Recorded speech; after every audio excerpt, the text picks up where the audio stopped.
Hello YouTube. I haven't posted for a while, so apologies, but I've been a wee bit busy with different bits and pieces, but hopefully this will be one of two videos I'm doing this weekend. The other one depending if I can actually find the time to finish off in the workshop or not. Anyhow, I'll start off with this one, based on the Kawasaki ZZR 600. I've noticed a lot of talk lately about the handlebar conversion, not just on my bike but in general on different Facebook groups. So what I thought I'd do is go into a little bit more detail about this particular conversion and general things you might come across when you're actually doing it for yourself. Now, first thing you need to know in doing a handlebar conversion to get a bit more height to it is there's two basic ways of going around the issue. One, the cheapest option, you can get two conversion pieces that'll sit essentially where the standard handlebars do, and that'll raise it by about 38mm. With that particular piece of kit, you'll be using all the standard stuff still, standard handlebars, you can still use the mirrors on the fairing, and so it'll just bring it up by about 38mm. However, I went for the slightly more in-depth conversion where you can actually put a pair of standard 7/8 inch handlebars on it. This conversion here, as you can see from the writing on top there, is from a company called Moto-cnc. They also do a version of the plain riser conversion I just spoke about. Although more expensive, I went for this system out of the two because it does give you a couple of advantages. With just the plain risers, the angle of your handlebars obviously stays the same, just a bit higher, so you've got the slightly dropped look to the bars, and I wanted to actually raise the whole bars and the bar ends full stop. It's simply my style of riding. I sort of spent 13 years in a GS750, and you kind of get used to using upright bars like this to actually physically manhandle the bikes into the bends. It's just the style I'm used to. Drop bars I never felt entirely comfortable with. This also gives you the option, if you want to change bars for a different feel, you can. There's handlebars in all shapes and sizes that'll go in these standard fittings here. Although I must admit, even I think a pair of ape hangers might look a bit silly on it. But you can go for flatter bars, ape hangers, even adjustable jota bars, drop bars. It gives you more options to actually muck around with what you're doing. Right, I say I've got no current prices. I'm not even going to try for CNC products. I went with them purely because they look like a well-made piece of kit, and certainly fitting them has proved that to be the case. Now, most of this conversion is just basic spannering, but there's a few things you have to bear in mind, so I'll go through those now. Well, to do the conversion, you remove the standard handlebars from the end, and then you can just see the holes here, one there and on the other side. This whole top yoke conversion bolts over the top of the standard top yoke and takes a place where those things used to go. Bars then fit into the top clamps, and then comes the fun part of moving everything around. Now, things that still fitted with a bit of rerouting. The choke cable here, although slightly tighter than before, you can still see that it's still got a fair bit of play in it. It's still loose enough. For a bit of rerouting, you can still use the standard choke cable. The standard clutch cable, again, although slightly tighter than it was before, it's still got more than enough play in it to be safe with a bit of rerouting, so that's not a problem. And the other bits this bit actually surprised me, the other bits I could still use were the standard throttle cables.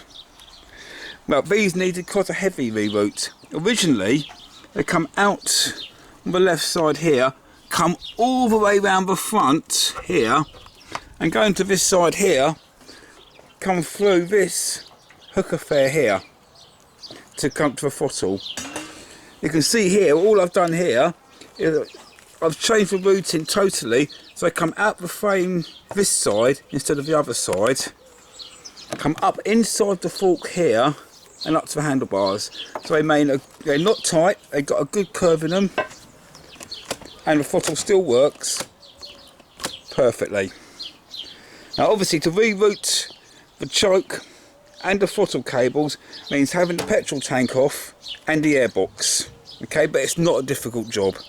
But as you do it, make sure that all the controls still work properly and they're smooth and they're not too tight.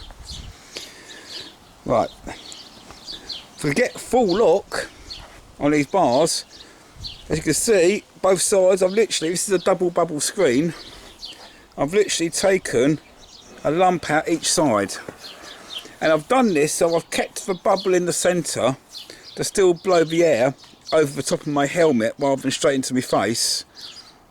And I've taken away at the sides. This gives me just enough clearance there to get the handlebars to go without actually making contact with anything.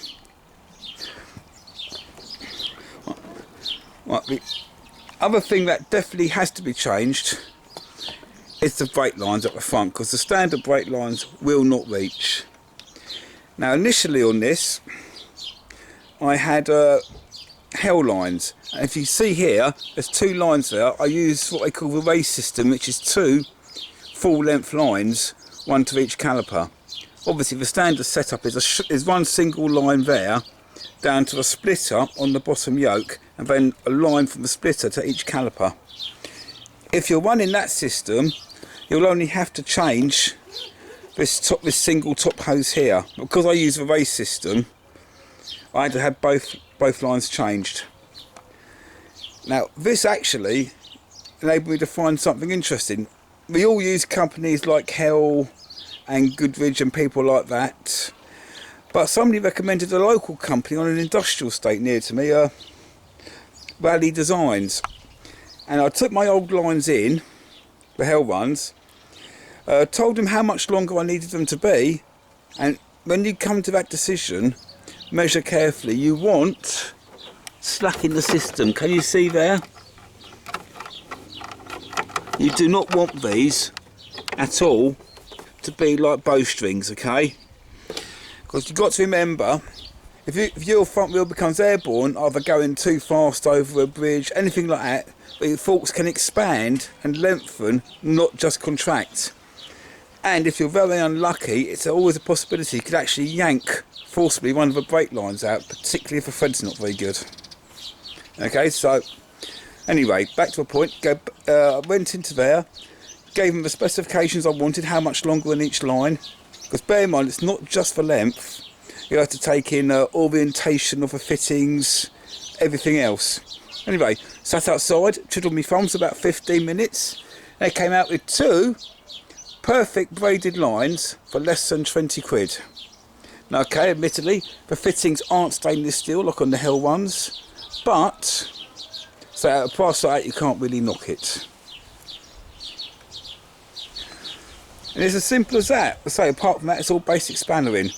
Oh, the last point, if you do the full handlebar conversion, these controls here, doesn't look it at first, they both got two subtle little round pegs moulded into the plastic which locate with holes in the standard handlebars. They need to be removed, and I would recommend removing them rather than trying to drill holes in the new handlebars. If you don't, obviously you'll never be able to close these instruments up again. You say, just get gaps in them and you think, oh, what's going on here, and it gives you all kinds of nightmares until you realise that although they're hard to spot, they are actually there. Right, before I sign off, I'll just go for a couple more quick things I've done to the bike since the last time you saw it. Small clock there, simply because the standard Kawasaki one on the dash tends to be next to useless. That one's much better, you can actually see the blinking thing. Right, and at the back end here, I've now fitted a rack and the top box that was originally on the Royal Enfield, which is over there. Now, the top box never looked right on the Royal Enfield, simply because it's all down to back wheel, I think. On the Enfield, if you see how narrow it is, and you put a blink, you know, solid weight box on top of that, it just looks all out of place. But on the Kawasaki, it definitely seems to work better, and of course it gives you a bit of handy extra space to carry stuff, locks and such, like you leave it anywhere. The rack was a little bit over £100 from eBay and was brand new, and simply bolts in on the old luggage carrier points, both sides. It went on in about 10 minutes, dead easy. One problem I had though, and I've got a couple of plastic welding. Over the years I've lost a couple of brackets on this frame, they've snapped off, and I've got them all in the workshop. But I didn't realise the original luggage clips are actually holding this part of the bodywork together. In fact, you can see a little crack there. As soon as I took those out to put this on, it was all flapping loose here. So, quick bodge repair with black gaffer tape, and at some point in the future I'll get the soldering line out, and I'll probably do a video as well covering the fine topic of plastic welding. Right, that's it for this short video here. Do I like the conversion? Yes, it works well. Oh, one last thing, the foot pegs. They haven't been touched on this. And yes, they are ZR6 foot pegs, not ZZR ones.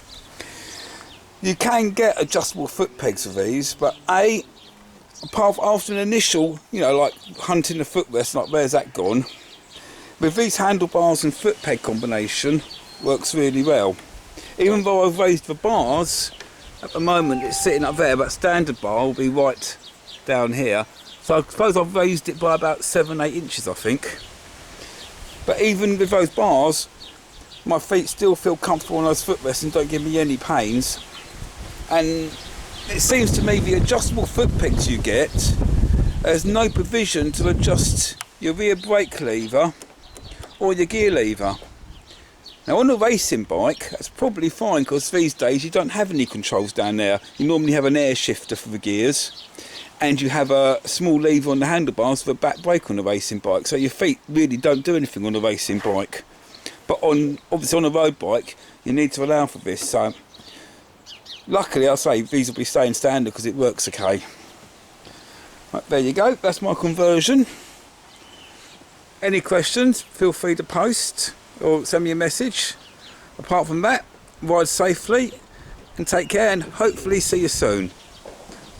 Oh, before I go, I know I did mention before about doing a video about changing tyres, which I did successfully do in the Enfield, but it proved impossible to actually show you how I was doing and film while I was doing it on my own. So unfortunately that didn't really work. I just had to. This is Sarah. Hi. This is my 8-year-old daughter. I've just stopped her on the side stand from climbing all. She's used to getting on my bikes, and she's got her own little bike over there. But she's not really allowed to get on them on the side stand on this rather precarious ground here. Right, say bye to everyone. Bye. Right. You might be seeing me in future videos. Who knows? Make sure to say hi in the comments if you see me. Okay. Right, so there you go. Basic ins and outs of an upright handlebar conversion of ZZR 600. Take care, ride safely, and see you soon. Goodbye.